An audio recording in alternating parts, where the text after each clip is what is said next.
Hi, I'm John Stevenson, and we're going to be looking at revolutions in, I'm going to say, the rest of the Americas. We've already looked at the United States of America. This is our continuing study in world civilizations. Like I said, we've already looked at the American Revolution, that is the North American Revolution, with the British colonies in 1775. They declared their independence 1776. And then we went over to France and saw the French Revolution beginning in 1789, which ultimately led to a dictatorship, or he would have classified himself more as an emperor, under Napoleon. Next, we see in 1791, on the west side of the island of Hispaniola, a new revolt that breaks up the only successful slave revolt. And this was the country that now would become Haiti.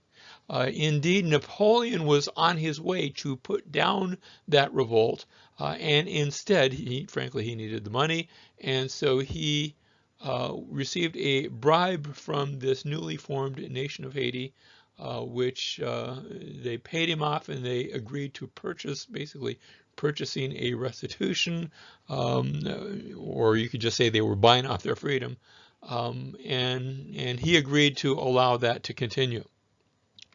Next, we have in 1810, very busy year, both Simon Bolivar. We're going to look at a couple of different ways to pronounce his name, but also down in Chile and Argentina, we see the same at the same time revolts and revolutions breaking out.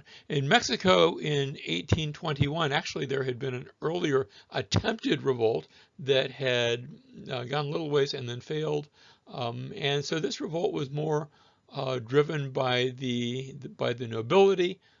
It was much more, if I can call it, a friendly revolt. And then likewise, an interesting one is in Brazil, 1822. Back during the days of Napoleon, as he had invaded Spain and Portugal was next, the King of Portugal and his entire retinue had left Portugal and relocated to Brazil. It would be a little bit like imagining King George of England leaving England and going to settle in New York City in the Americas and ruling from there. But then when the king, after the fall of Napoleon, when the king went back to Portugal, he left his son, the crown prince, still in Brazil, with instructions: when revolt comes, don't fight it, but instead lead it. And as a result, what I'm calling a revolution was relatively bloodless, and in Brazil takes a very distinct character.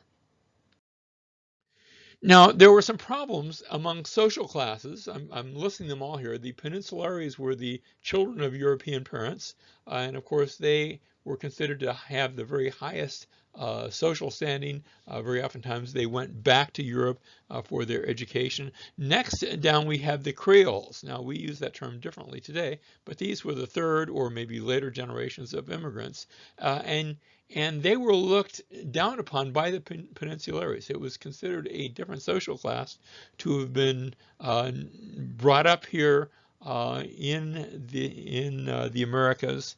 And then below them were the mestizos and the mulattoes, those who were of mixed race or ethnicity, whether they were mixed with the Native Americans or mixed with the Africans who had been brought over. And they had a still lower strata of society. Below them were the Native Americans. You think well, they were here first, but they were looked upon even in a lower manner. And then below them, the Africans, who were for the most part slaves, but now some were going to begin to gain their independence.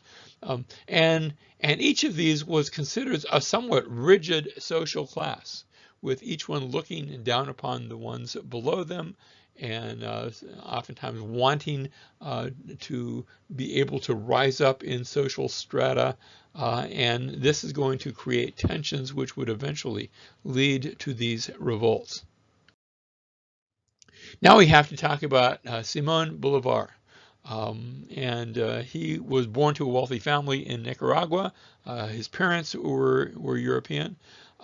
He married when he was quite young, I think, if I remember correctly, 18, but then his wife died of the fever just a year later. So a very, very young widow, married to Maria Teresa Rodriguez, and he vowed after her death to never marry again, and he kept that vow. He did not remarry, although he kept a number of mistresses in later years. He returned to Europe, and while he was there, he actually watched the coronation of Napoleon Bonaparte. Remember how Napoleon took the crown and set it on his own head? Bolivar was apparently a witness to that. He now would grow to lead the fight to free South America, especially the northern section of that continent from Spain. He obtained help from the British, not because the British were so desirous to see liberation, but remember, they were pitted against Spain. So this was one of those cases where the enemy of my the enemy of my enemy is my friend. And so he did obtain British help. He envisioned a united South America in a similar way to the North America, especially the colonies, not Canada, but the North American colonies of England had become a United States. He envisioned that for South America. It was not to take place. He did oversee a formation of a Gran Colombia, much bigger than the modern day country of Colombia. Here's a map seeing that Republic of Gran Colombia that takes in what today we think of as both Colombia and Venezuela and Ecuador and Peru, and even a little section of what today is Brazil. Also Panama. That, in fact, that isn't going to become a separate country until much later. Here's a quote from Bolivar. The federal system, although the most perfect and most capable of providing for human happiness in society, is nevertheless the most contrary to the interests of our infant states. As he was looking at the United States of America, he said, that's a wonderful system of government, but we cannot do it down here. He goes on to say, generally speaking, our fellow citizens are not yet able to exercise their rights themselves in the fullest measure because they lack the political virtues that characterize true Republicans. Now, he's not talking about Republican versus Democrat. He's talking about those who live in and can operate in a Republican sort of government, a republic. Which is what our country became and still is. He goes on to say virtues that are not acquired under absolute governments where the rights and duties of the citizens are not recognized. What he was looking at was the difference between coming out of an English-style government with colonial system versus that coming out of a Spanish style, a very different background, which will lead to a very different series of countries. He goes on to say, moreover, what country in the world, however well-trained and Republican it may be, can, amidst internal factions and foreign war, be governed by so complicated and weak a system as the federal? And of course, he was looking at the federal government. It's not a strong centralized government. Now, it became that eventually in the United States of America, but it did not begin that way. Remember that the United States of America was originally designed to be a collection of states that were loosely bound together under a united head. He goes on to say, no, the system cannot possibly be maintained during the turbulence of battles and political factions. It is essential that a government mold itself, so to speak, to the nature of the circumstances, the times, and the men that comprise it. He goes on to say, if these factors are prosperity and peace, the government should be mild and protecting. But if they are turbulence and disaster, and he lived in a day and an age when it was that, it should be stern and arm itself with a firmness that matches the dangers without regard for laws or constitutions until happiness and peace have been reestablished. So Bolivar, after he had been in office, his former friends actually attempted his assassination. People actually questioned, and I understand his body was exhumed in recent times to see if indeed he had been assassinated. They did do a exhumation, and the resulting study concluded no, he had died of natural causes. He did die relatively young. He went into exile, eventually contracted tuberculosis, and had planned to return to Europe, but died before he could do that.